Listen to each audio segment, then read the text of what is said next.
Kamusta guys? Nanonood kayo ng The News Listener by Angelo. Napag-usapan naman natin tong anti-dynasty bill ni Boji D at ni Sandro Marcos. Sila tong mga congressman. Si Boji D yung speaker ngayon, Speaker of the House. Tsaka si Sandro Marcos na anak ni Bongbong Marcos. Ang problema natin dito sa kanilang bill na pinapasa para ipagbawal ang political dynasty ay pinakabobong anti-political dynasty bill. Okay? So, kung titignan niyo dito sa Facebook, bida natin si Calio D. Guzman. Sabi niya dito, peke ang anti-dynasty bill ni Boji D. at ni Sandro Marcos. Limang kakamag-anak ang pwedeng makaposisyon. Ginagawa tayong bobo ng gobyerno. Yeah, kasi ang problema, yung nagpapasa ng anti-political dynasty bill, okay, ay produkto din ng ah, political dynasty. At ah, hindi lang to um, simpleng political dynasties. Ito yung mga dynasties na namumuno sa iba't ibang reliyon. Si Boji D, doon sa kanila, ang daming nilang magkakamag-anak. Ganoon din si Sandro Marcos. Yung mga pinsan, tapos yung kanyang tatay, ano pa, yung kanyang magaling na tita Amy, senador, di ba? Tapos meron siyang kamag-anak doon sa Ilocos. Puro political dynasties. Okay? At walang kakwentang-kwentang political dynasty bilang ginagawa nila. Ito, pakita ko sa inyo guys. What's the reason, kung anong rason na bakit sinabi natin pinakabobo, walang kwentang walang kwentang anti-political dynasty. So, punta tayo dito guys sa kanilang pinasang bill, okay? So, nakuha natin dokumento sa House of Representative, okay? So, nakikita nyo dito, House of Representative, Quezon City, House Bill number 6771, introduced by Representative Faustino G. D. the third and Representative Ferdinand and Alexander A. Marcos. Ang nakasa dito, an act defining and prohibiting the establishment of perpetuation of political dynasty to promote equitable political participation. Ito yung page 3, okay? At sa explanatory note, ito yung page 1, tsaka ito yung page 2. So, skip natin yan. Punta tayo directly sa dito, sa defining terms muna tayo sa section 3. So, skip natin yung ibang details. At dito sa section 3, definition of terms as used in this act, elective positions refers to the position of, sa kanilang anti-political dynasty. Dito yung definition ng elective position sa mga na-elect. So, kumbaga, kung boboto ka para sa mga senador, presidente, vice-presidente, and etc. Ito yung nakasaad. Okay? So, sa number 1, president, vice, senator for national level. Pangalawa, members of the House for district level and party list. Governor, vice governor, members of Sangguniang Panlalawigan for provincial level. City mayor, city vice mayor, members of Sangguniang, Panglusod, city level. Tapos yung municipal mayor, municipal vice members, members of the Sangguniang Bayan, municipal. Tapos yung last, punong barangay and members of Sangguniang Barangay for barangay level. So, yung political dynasty, anti-political dynasty, meron na, by the way, sa mga SK. Okay? So, wala na tayong problema doon. Now, ang sabi nila dito, sa letter B, political dynasty refers to the concentration of dominance of elective political power by person related to one another. Okay? At sa ating bansa, imagine niyo nearly 80% sa Kongreso ay political dynasty. Grabe, no? Ang laki, di ba? At 20% ay hindi. Tapos, sa mga local officials, 50% of local officials galing mismo sa mga political dynasty. Okay? At yan ang kalakaran from sa kongreso at saka sa local. So anong hindi maganda dito sa kongreso tsaka sa local? Kasi kaya nilang manipulihin, 'di ba? Ang pamamalakad, whether it's doon sa distrito o sa local man. Siyempre, mas madaling makipag-transaksyon kung kilala mo yung kamag-anak mo at kilala mo yung tao na makikipag-transact mo, especially kung elected position siya, 'di ba? So, punta tayo sa skip natin tong letter C. Alam naman natin kung anong relationship in terms of political dynasty, okay? From the spouse, uh, sa asawa, sa anak, sa mga kapatid, lolo, lola, yung mga ganyan. Tapos yung pinsan, and so much more. Naka sa dito sa letter C. So punta tayo sa okay, so relatives refer individuals who have existing political dynasty relationship with an incumbent elective public official, and spouse refers to legal. And punta tayo sa section 4, applicability. This act shall be applicable rather, to the next election and to all subsequent elections thereafter. So that means mangyayari lang to sa susunod na eleksyon. Section 5, person covered, prohibited candidates. Any person with political dynasty relationship as defined in Section 3 of this Act shall not be allowed to hold occupy public office in any following manner. Dito na tayo. Dito niya na makikita kung gaano kabobo, walang kwentang anti-political dynasty. Okay? So sabi dito, number 1, if a person is in an incumbent or candidate for any elective national position, the spouse, above relatives are prohibited simultaneously hold any elective national position. So kung meron isang, for example, meron isang senador na elected na siya, okay?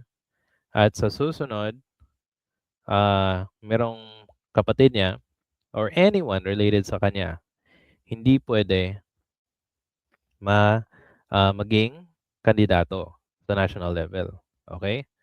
Next, if a person an incumbent or candidate for a position of member of the House, ganun din, bawal. Okay? If a person is an incumbent or candidate for any elected provincial, sa governor, okay? So, sa governor, vice governor, tapos sa sanggunian panglalawigan, okay? Bawal. Same provincial government. So nakalagay dyan.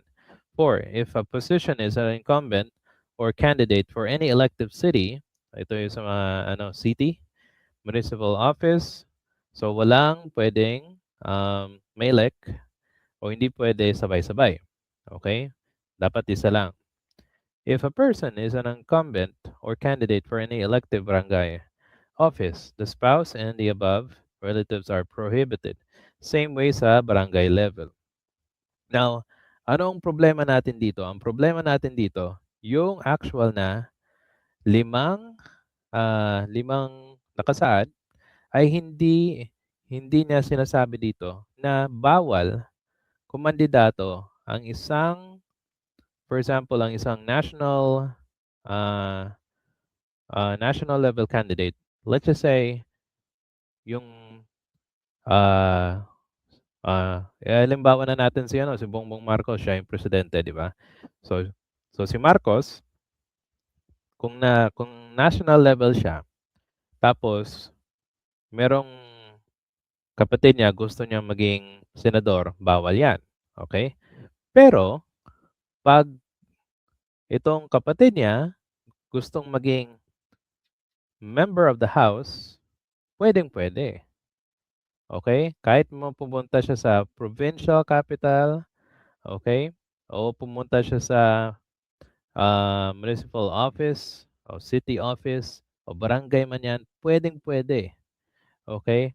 So that means, kung meron isang presidente na si Bongbong Marcos, tapos yung kanyang kapatid maging House of Representative, tapos sa kanyang anak, let's just say, naging governor, ah, tapos yung isa niyang anak naging city mayor, okay?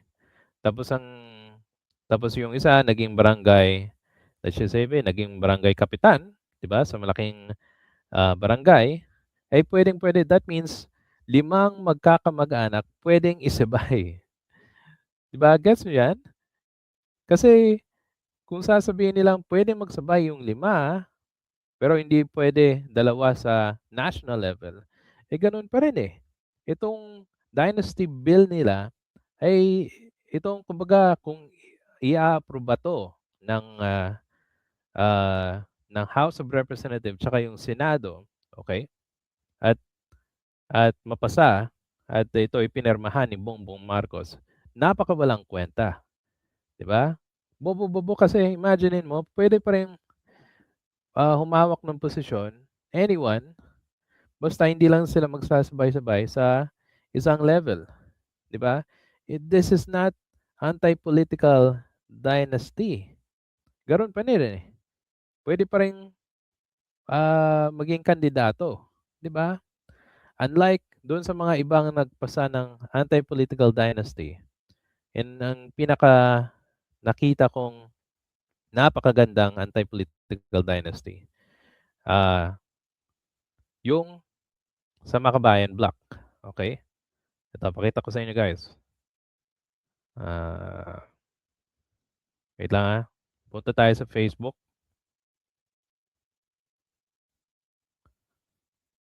tapos meron akong nakitang actual na post. Hopefully mahanap natin. Kasi dito ang ginawa nila, ah, ang ginawa nila, eh, naglagay sila ng graph para makita ng tao kung anong ano, ang difference between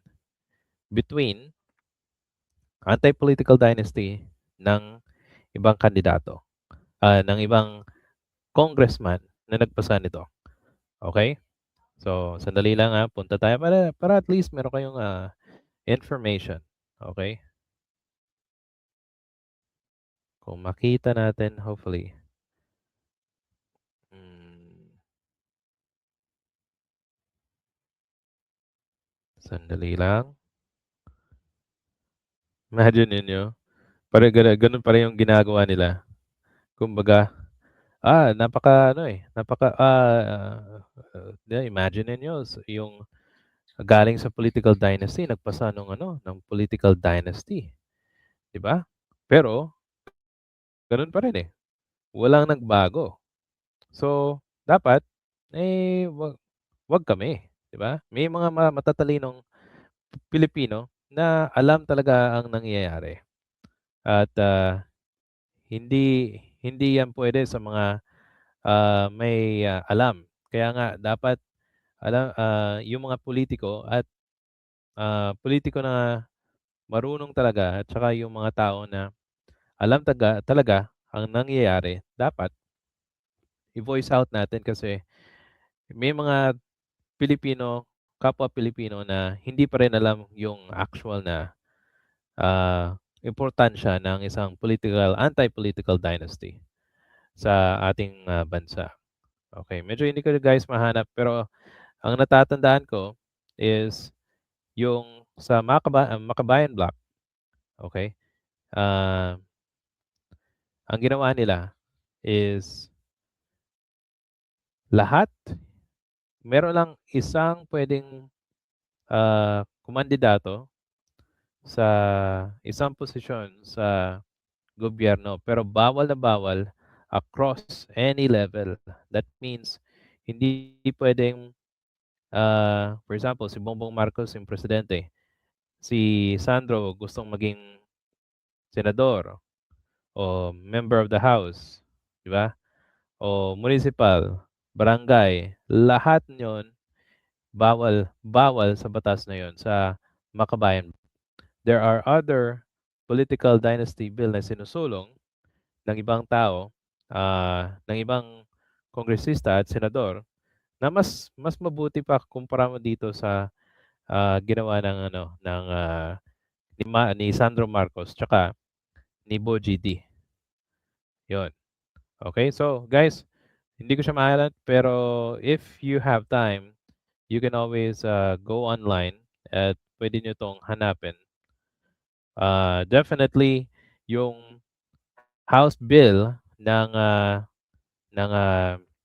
ni Marcos tsaka ni Boji D, talagang hindi 'to prohibit, eh.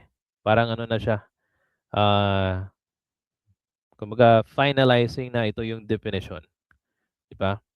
'Yan, isa sa mga, founder ng Contra Dinastiya, eh, sinabi na, "It will legalize political dynasty kung mapapasa yung kanila."